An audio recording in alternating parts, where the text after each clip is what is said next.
Hello everybody. आज हम वाच्य पढ़ेंगे। पहले वीडियो में हमने वाक्य रचना के विषय में बताया था, तो आज हम कक्षा 10वीं के व्याकरण के का पाठ वाच्य पढ़ेंगे। तो वाच्य क्या है, हमें ये जानना आवश्यक है। तो वाच्य का शाब्दिक अर्थ होता है बोलने का विषय।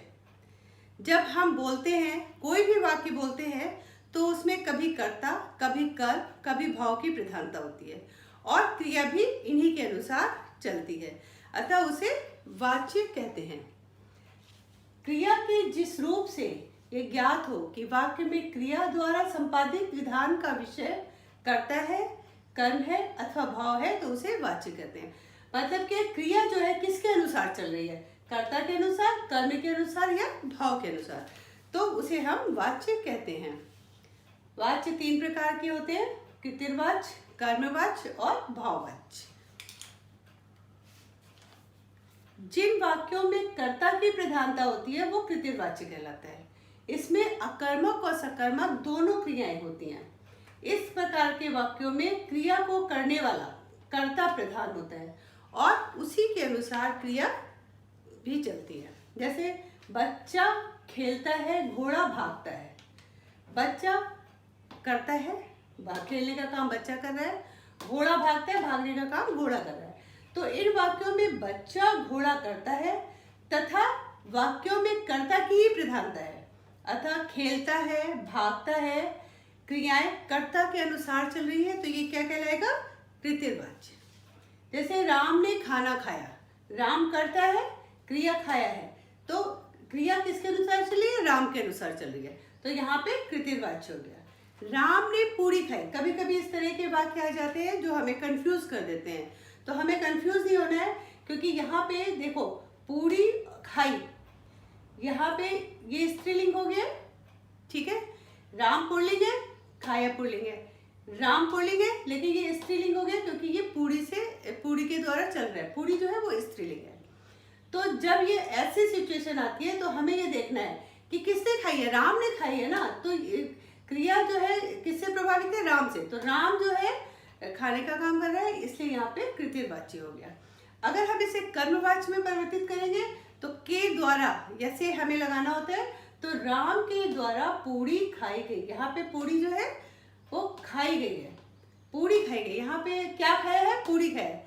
तो क्या करके जब हम प्रश्न करते हैं तो उत्तर आता है, तो वो जो है कर्म होता है, सकर्मक क्रिया होती है। और यहाँ पे ये क्रिया के अनुसार जो है वो कर्म के अनुसार ही क्रिया चल रही है, तो इसलिए यहाँ पे क्या हो जाएगा, कर्मवाच्य।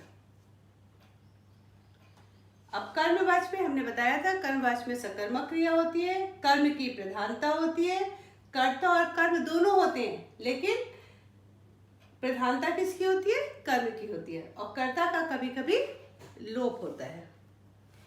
इसमें सकर्मक क्रिया ही होती है। असमर्थता सूचक वाक्य भी आते हैं, और जब असमर्थता सूचक वाक्य आते हैं तब द्वारा के स्थान पर से परसर का प्रयोग होता है।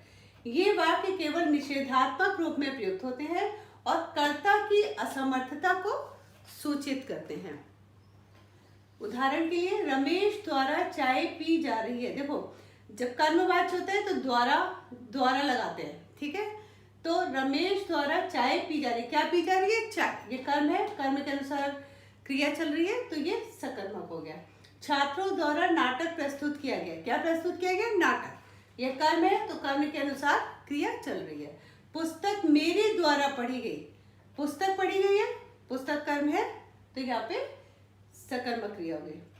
कर्म की प्रधानता है, इसमें पूरे में कर्म की प्रधानता है और कर्म के लिंग, वचन और पुरुष के अनुसार ही क्रिया जो है वो चली है, तो क्रिया के ऐसे रूप को कर्मवाच्य कहते हैं। भाववाच्य, क्रिया के जिस रूप में वाक्य का उद्देश्य केवल भाव, मतलब क्रिया का अर्थ ही जाना जाए, वहां भाववाच्य होता है। इसमें कर्ता या कर्म की प्रधानता नहीं होती है, यहाँ पे क्या होती है, भाव की प्रधानता होती है, और साथ ही प्रायः नकारात्मक वाक्य ही भाववाच्य में प्रयुक्त होते हैं। नकारात्मक वाक्य, इसमें क्रिया सदैव एक वचन, अन्य पुरुष और पुल्लिंग के रूप में रहती है। क्रिया सदैव अकर्मक होती है और अन्य पुरुष, एक वचन और पुल्लिंग के रूप में चलती है। जैसे मुझसे सोया नहीं जाता, मुझसे चला नहीं जाता, बालक से मुस्कुराया गया। कहीं पर भी देखो ये पुल्लिंग के अनुसार ही चल रही है। गर्मियों में छत पर सोया जाता है, सोया गया, सोया जाता है, गर्मियों में छत पर सोया जाता है। तो ये सारी जो क्रियाएं हैं वो हमेशा जो है वो पुल्लिंग के रूप में ही रहती हैं। जब नहीं का प्रयोग नहीं होता है तो मूल कर्ता जो है वो जनसामान्य हो जाता है। अब आते हैं वाच्य परिवर्तन। कभी कभी प्रश्न ऐसे आते हैं कि आपको सीधे सीधे लिख देंगे, फिर उसमें निम्नलिखित प्रश्नों का उत्तर दो, उसमें सीधे वाक्य लिखेंगे और उसके अंदर ये बताना होगा कि कौन सा वाच्य है।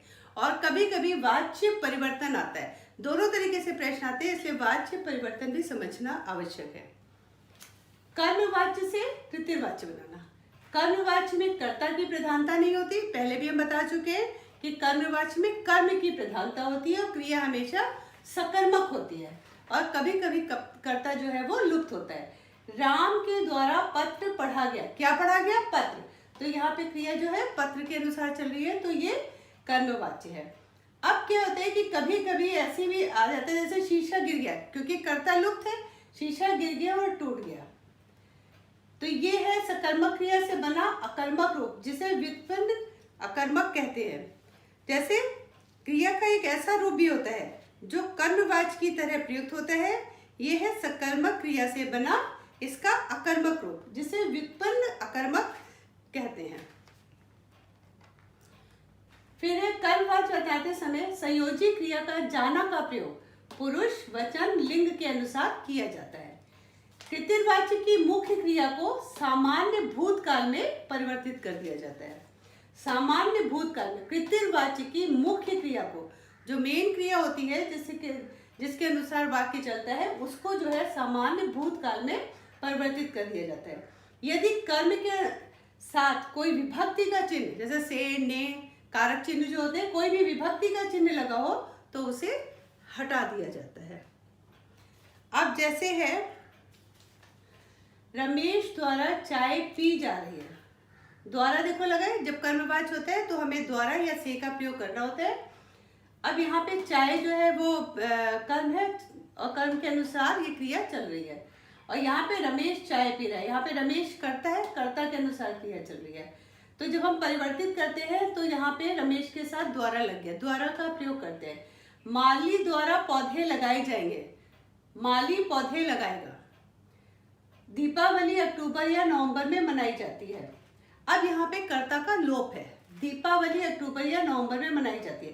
क्या मनाई जाती है? दीपावली मनाई जाती है, ठीक। तो यहाँ पे ये कर्म है, दीपावली अक्टूबर या नवंबर में मनाते हैं, ये मनाते हैं, यहाँ मनाई जाती है और यहाँ आ गया मनाते हैं। कौन मनाते हैं?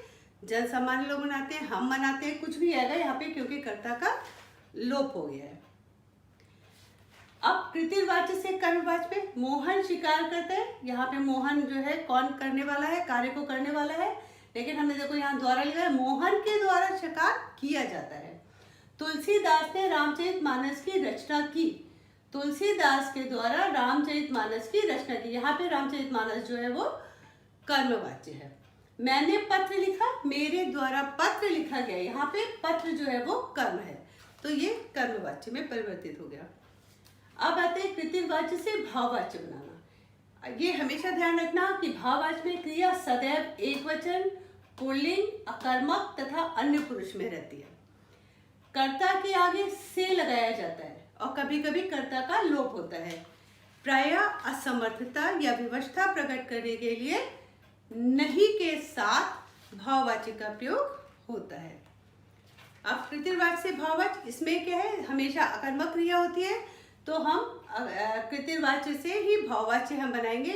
यहाँ पे कर्मवाच्य से हम भाववाच्य नहीं बनाते क्योंकि कर्मवाच्य में सकर्मक क्रिया होती है, ये हमेशा ध्यान रखना। और भाववाच्य में अकर्मक क्रिया होती है।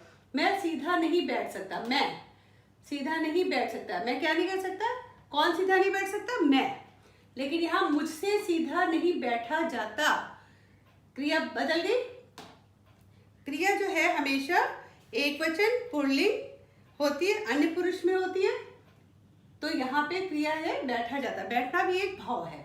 वो परिश्रम नहीं कर सकता। कौन? वो। यहाँ पे कर्ता के अनुसार चल रही है, इसको हमने बदल दिया, किया जा सकता। यहाँ पे हमने बदला तो हमने क्रिया को बदल दिया, उससे परिश्रम नहीं किया जा सकता। यहाँ परिश्रम जो है भाव के रूप में आ गया। बालक मुस्कुराया, बालक से मुस्कुराया गया। अब भाववाच्य से कृतिवाच्य बनाना है। इतनी सर्दी में मुझसे घूमा नहीं जाता। घूमना भी एक प्रकार से भाव है। इतनी सर्दी में मैं नहीं घूम सकता। कौन नहीं घूम सकता? मैं आ गया, तो यहाँ पे मैं जो है वो करता है, तो ये कृतिवाच्य में आ गया। आओ अब चला जाए, आओ अब चले। हमसे इतना कष्ट नहीं सहा जाता। कष्ट नहीं सहा जाता, ये हमारा भाव है। हम इतना कष्ट नहीं सह सकते, मतलब कौन नहीं सह सकता? हम। तो ये कृतिवाच्य में परिवर्तित हो गया। अब क्या है कि सबसे जरूरी है ये बातें ध्यान में रखना कि कृतिवाच्य में कर्ता की प्रधानता होती है, क्रिया सकर्मक होती है, इसमें संयोजी क्रिया जाना का प्रयोग पुरुष लिंग वचन के अनुसार किया जाता है। यदि कर्म के साथ कोई विभक्ति चिन्ह लगा हो तो उसे हटा देते हैं। कई बार क्रिया का कर्ता अज्ञात होता है, जैसे गाना गाया गया। यहाँ पे कर्ता नहीं दिया हुआ है, यहाँ पे कर्ता अज्ञात है। भाववाच्य में क्रिया अकर्मक होती है, एक वचन, अन्य पुरुष, पुल्लिंग में रहती है। तो ये बातें हमें ध्यान में रखने बहुत जरूरी है और इसी के अनुसार हम कार्य को करते हैं। अगर आपको अब भी इस विषय से संबंधित कोई परेशानी हो तो कमेंट बॉक्स में जरूर लिखिएगा। यदि आपको किसी भी पार्ट को समझने में दिक्कत हो तो उसे लिखिए, जिससे हम आपकी परेशानी दूर कर सकें। आप इस वीडियो को लाइक करिएगा, सब्सक्राइब कीजिए, शेयर कीजिए और बेल आइकन को भी दबाइए, जिससे मैं पाठ से संबंधित जो भी वीडियो बनाऊं वो आपके पास तुरंत पहुंच सके। धन्यवाद।